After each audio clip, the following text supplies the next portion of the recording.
하나님 앞에 엎드려 하나님의 은혜를 구합니다. 하나님을 뵙기 원하고 하나님의 음성을 듣기 원하고 하나님의 살아계심을 맛보기 원합니다. 우리의 어려움과 고난과 환경 가운데 지침이 있을지라도 하나님이 살아계심을 맛본다면 그 모든 것들을 납득하고 그 하나님이 선하게 우리를 이끌어 가실 것을 믿을 수 있는 힘이 생길 것입니다. 하나님 이 시간 하나님께 목마른 자들에게 하나님의 살아계심을 맛보아 알게 하시며 성령으로 만져주신 하나님의 은혜의 시간이 되게 도와주옵소서. 예수님 이름 받들어 기도합니다. 아멘. 오늘은 욥기 30장 1절에서 15절입니다. 욥기 30장 1절에서 15절입니다. 그러나 이제는 나보다 젊은 자들이 나를 비웃는구나. 그들의 아비들은 내가 보기에 내 양떼를 지키는 개 중에도 둘만하지 못한 자들이니라. 그들의 기력이 쇠잔하였으니 그들의 손의 힘이 내게 무슨 소용이 있으랴. 그들은 곧 궁핍과 기근으로 인하여 파리하며 캄캄하고 메마른 땅에서 마른 흙을 씹으며 딸기나무 가운데서 짠 나무를 꺾으며 뱃살이나 뿌리로 먹을거리를 삼느니라. 무리가 그들에게 소리를 지름으로 도둑같이 사람들 가운데서 쫓겨나서 침침한 골짜기와 흙 구덩이와 바위굴에서 살며 딸기나무 가운데서 부르짖으며 가시나무 아래에 모여 있느니라. 그들은 본래 미련한 자의 자식이요 이름 없는 자들의 자식으로서 고토에서 쫓겨난 자들이니라. 이제는 그들이 나를 노래로 조롱하며 내가 그들의 놀릴거리가 되었으며 그들이 나를 미워하여 멀리하고 서슴지 않고 내 얼굴에 침을 뱉는도다. 이는 하나님이 내 활시위를 늘어지게 하시고 나를 공고하게 하심으로 무리가 내 앞에서 굴레를 벗었음이니라. 그들이 내 오른쪽에서 일어나 내 발에 덫을 놓으며 나를 대적하여 길을 애워싸며 그들이 내 길을 헐고 내 재앙을 재촉하는데도 도울 자가 없구나.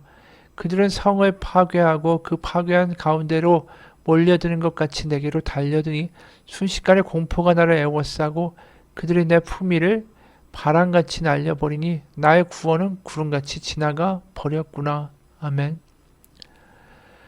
어제 하나님 안에서 그가 과거에 복을 받고 형통하고 모든 주변 사람들에게 칭송을 받았던 삶을 그가 이야기한 것을 봤습니다.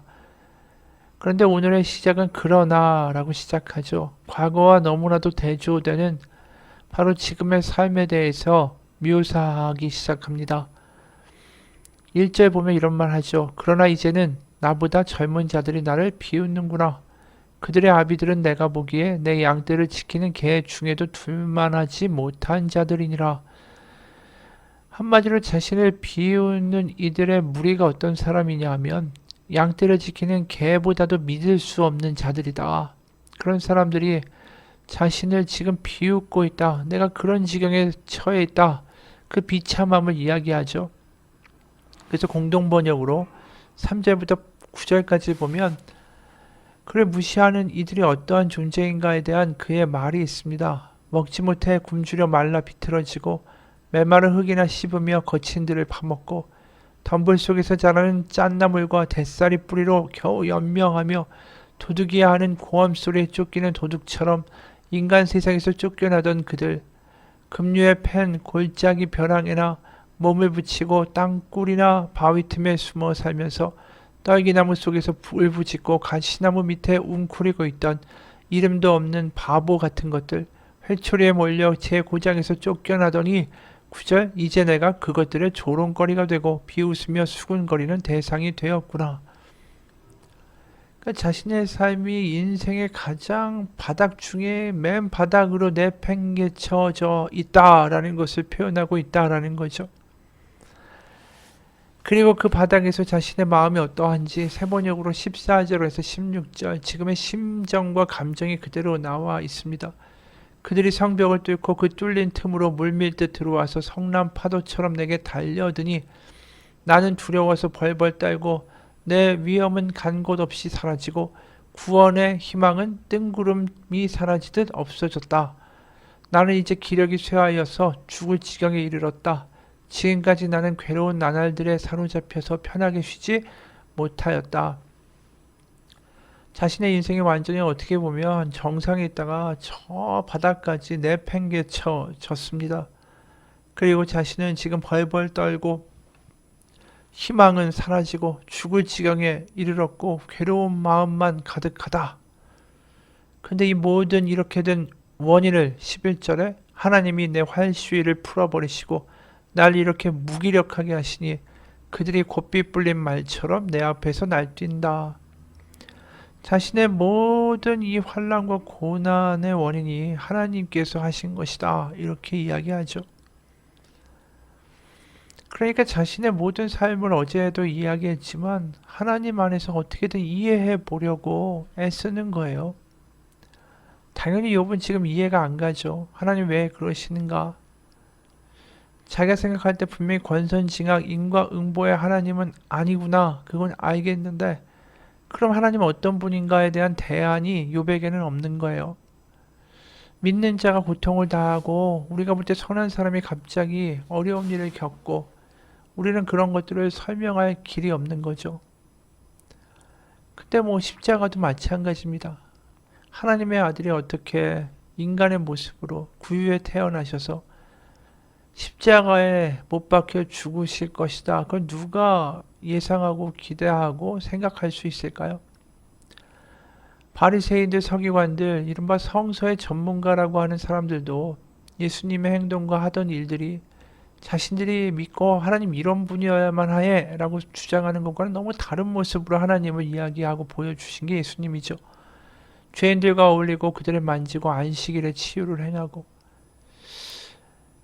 하나님 왜 그렇게 하셔야만 했는가? 왜 그런 하나님이셔야만 하는가? 그 당시에 성서를 잘 아는 사람들도 설명하기가 어려웠죠. 우리가 이제 나중에 성령을 받고 예수님이 부활하신 이후에야 하나님이 왜 그런 일을 하셨는지 나중에야 그 이유를 알게 되는 것처럼 말입니다. 그리고 또 어떤 면에서 보면 하나님이 과연 그 아들을 십자가에 못 박아 죽여셔야만 우리의 구원이 이루어지는 것인가? 그 외에는 아무런 길이 없는 것인가? 하나님은 유일무이한 분이고 하나님이 모든 것을 결정하시는 주권을 갖고 계신데 왜 굳이 우리의 죄를 십자가에 예수님을 못 박아 죽이시는 방법으로 해결하고자 하셨을까? 그거에 대한 대답은 여전히 설명할 길이 없어요. 왜냐하면 이사야 6장을 보면 이런 대목이 나오죠. 이사야가 하나님을 처음 뵙는 소명의 장면이에요. 이사야 6장 1절부터 7절이에요. 우시야 왕이 죽던 해에 내가 본즉 주께서 높이 들린 보좌에 앉으셨는데 그의 옷자락은 성전에 가득하였고 스랍들이 모시고 섰는데 각기 6날개가 있어 그 둘로는 자기의 얼굴을 가리었고 그 둘로는 자기의 발을 가리었고 그 둘로는 날며 서로 불러 이르되 거룩하다 거룩하다 거룩하다 만군의 여호와여 그의 영광이 온 땅에 충만하도다 하더라. 이같이 화답하는 자의 소리로 말미암아 문지방의 터가 요동하며 성전에 연기가 충만한지라. 그때 내가 말하되 화로다 나여 망하게 되었도다. 나는 입술이 부정한 사람이요 나는 입술이 부정한 백성 중에 거하면서 만군의 여호와이신 왕을 배웠음이로다 하였더라. 6절에 그 중에 그때 그 스랍 중에 하나가 부젓가락으로 제단에서 집은 바 핀 숯을 손에 가지고 내게로 날아와서 그것을 내 입술에 대며 이르되 이것이 너의 입에 닿았으니 네 악이 제하여졌고 너의 죄가 사하여졌느니라 하더라. 이사야가 하나님을 만나고 하나님의 임재가 그 성전에 가득하면서 연기가 충만한 가운데 하나님을 보니까 나는 부정한 자다. 내가 하나님을 어떻게 뵐 수 있나? 나같이 쇳덩어리가 그렇게 고백할 때에 그 스랍 하나님을 모시는 그 스랍이란 존재가 제단에서 숯불을 가지고 와서 그걸 이사야의 입에다가 대죠. 그리고 이런 말을 했다라는 거예요. 이것이 너의 입에 닿았으니 너의 입이 악이 제하여졌고 너의 죄가 사하여졌느니라. 분명히 이사야가 나는 부정한 자입니다. 죄인입니다. 하나님 앞에 설 수도 없고 하나님을 뵐 수도 없고 하나님과 말할 수도 없는 그러한 아주 미약하고 먼지 같은 존재입니다. 죄가 많습니다. 그랬더니 숯이 그의 입술에 닿게 되고 그때 그의 악이 제하여졌고 그 죄가 사해졌다라고 말씀해요. 그걸 보면 하나님은 왜 굳이 그 아들을 십자가에 매달아 죽게 하셨을까? 이사야의 방식이 더 쉽고 간단한 방식이 아닐까? 그런 생각이 들기도 하죠. 그런데 왜 굳이 아들을 십자가에 못 박아 죽이게 하시면서 구원의 방식을 이루셨을까? 죄에 빠진 우리를 구원하고 우리 가운데 성령을 부어주시는 새로운 역사가 반드시 그 일 외에는, 십자가 외에는 없었던 것인가? 우리는 알 수가 없죠. 우리는 몰라요. 우리가 모든 것을 이해할 수 있는가? 아닙니다. 한참 지나서 그나마 미약하게나마 깨달을 뿐이죠. 우리가 하나님을 이해 안 가지만 믿을 수 있도록 만들어 주시는 역사가 성령의 역사예요. 우리의 어떤 과학이나 설명이나 인식 체계로는 도저히 이해 안 가는 것을 믿을 수 있게 해주시는 것은 성령이죠. 그래서 고린도전서 12장 3절, 그러므로 내가 너희에게 알리노니 하나님의 영으로 말하는 자는 누구든지 예수를 저주할 자라 하지 아니하고 또 성령으로 아니하고는 누구든지 예수를 주시라 할 수 없느니라. 이 말씀이 왜 나오겠어요? 십자가에 못 박혀 죽은 저 예수를 어떻게 구주라고 하고 하나님의 아들이라고 말할 수 있느냐? 사람들은 그렇게 이야기하죠. 당연한 거예요. 그 유대 땅에서 십자가에 그 당시에 노예나 최악의 반란자 같은 존재들만 당하는 형벌인 십자가에 못 박혀 죽은 예수가 구주라, 바로 하나님의 아들이다라고 말할 수 있는 것은 그 당시에 일반적인 사람들의 상식으로는 불가능한 것이고 이해가 안 가고 설명도 안 되는 어이없는 일이라는 거죠. 어떻게 십자가에 못 박혀 죽은 반란자가 구주고 세상을 구원할 자고 하나님의 아들인가? 그런데도 불구하고 그 가운데 하나님의 그 구원의 역사, 죄사함의 역사, 성령의 역사를 맛볼 수 있는 건, 그리고 그것을 구주의 구원의 그 십자가라고 말할 수 있는 것은 오로지 성령밖에 없다라는 거죠. 그러니까 설명 안 되고 이해 안 되는 사실을, 특히 십자가에 죽은 예수님은 하나님의 아들이라고 아멘이다라고 하고 자신의 목숨을 걸고 따라갈 수 있는 유일한 근거와 힘은 성령밖에 없다라는 거죠. 맞습니다. 욥이 하나님의 얼굴을 뵙고자 그렇게 애쓰는 이유는 뭐냐 하면, 그가 지금 설명할 수 있는 하나님을 원하는 게 아니에요. 하나님이 여전히 내 앞에 살아계시고 나를 기억하신다라는 그 사실이 더 중요한 거죠. 그러니까 하나님 안에서 해석하고자 한다는 게 완전한 설명을 욥이 원한다기보다는, 내가 하나님이 나를 기억하시고 내가 하나님께 버림받지 않았고 하나님은 살아계시고 그것을 확인받고 싶은 거죠. 그래서 어떻게든 하나님 안에서 자신을 바라보기 원하고 하나님 안에서 자신이 하나님의 자녀라는 것을 어떻게든 납득하고 그 안에 머물고자 하는 것이죠.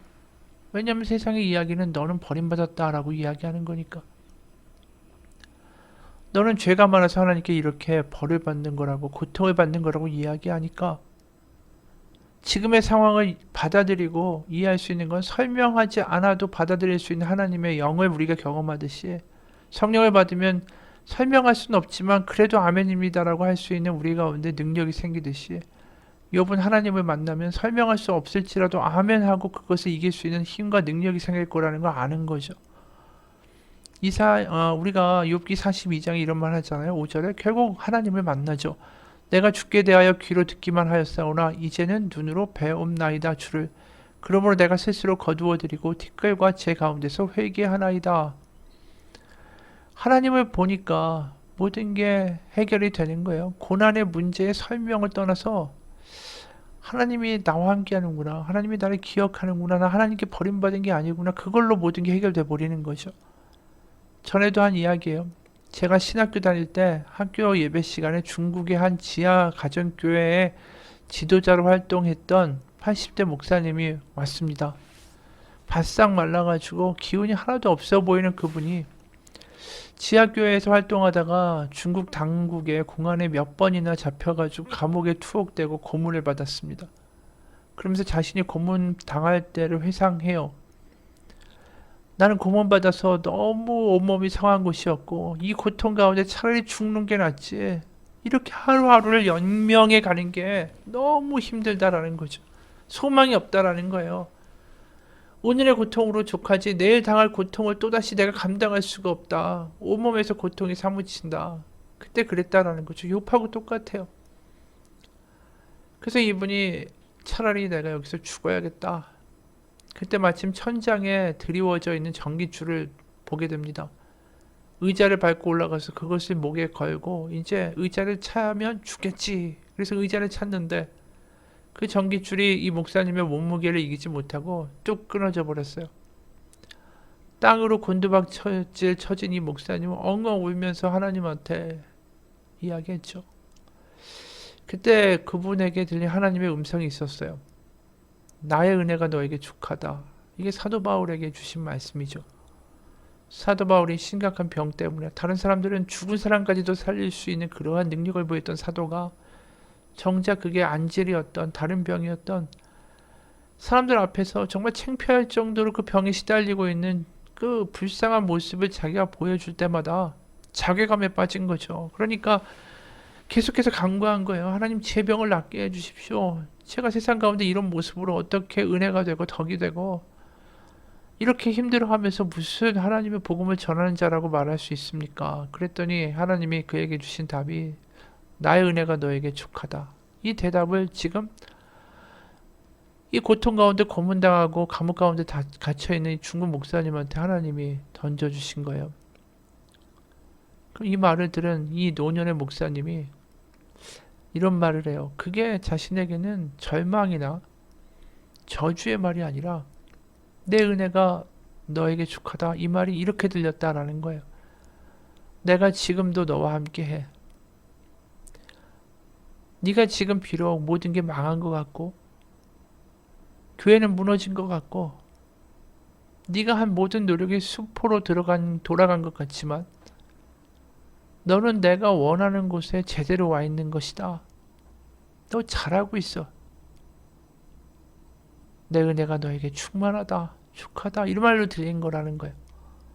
그러니까 모든 게 상황이 이제 완전 끝이다. 망했다. 이제는 뭐 죽는 것밖에 없다. 욥처럼 이런 경험을 하고 있지만 그 순간에 하나님을 만난 거죠. 욥이 42장에서 하나님을 드디어 만난 것처럼 하나님을 만났더니 결국 그걸 알게 된 거예요. 하나님이 날 여전히 기억하고 있고 내가 잘못한 게 아니라 나는 하나님의 계획 안에 제대로 살아가고 있구나. 내가 잘하고 있다라고 하나님이 말씀하고 확인을 시켜주시는구나. 그걸 깨닫게 된 거죠. 그걸 깨닫는 순간에 이 고난 자체가 문제가 안 되는 거죠. 아, 내가 제대로 살고 있구나. 하나님이 원하신 대로 가고 있구나. 내가 저 사람들이 말하는 것처럼 이탈한 선로에서 절벽을 향해 가고 있는 게 아니구나. 나 혼자만의 외로운 고통이 아니었구나. 하나님이 내가 제대로 가고 있다라고 말씀해 주시는구나. 그게 경험된 거예요. 욥도 마찬가지예요. 자신이 마치 끝이 절벽인 어떤 그 선로를 마치 폭주하는 기차처럼 달려가고 있는 것 같았는데 그게 아니라는 거죠. 자기가 가고 있는 이 길이 맞다라는 거예요. 그리고 결국 하나님을 만나게 되고 그러면서 욥은 회복이 되죠. 우리가 고난과 환난 가운데 이 고난이 빨리 끝나게 해달라고 하고 환난이 빨리 지나가게 해달라고 기도하는 것은 당연하죠. 그리고 때로는 하나님께 불평하는 것도 당연합니다. 우린 연약하니까요. 그러나 그 모든 문제가 해결되는 건 바로 하나님의 음성을 듣는 거예요.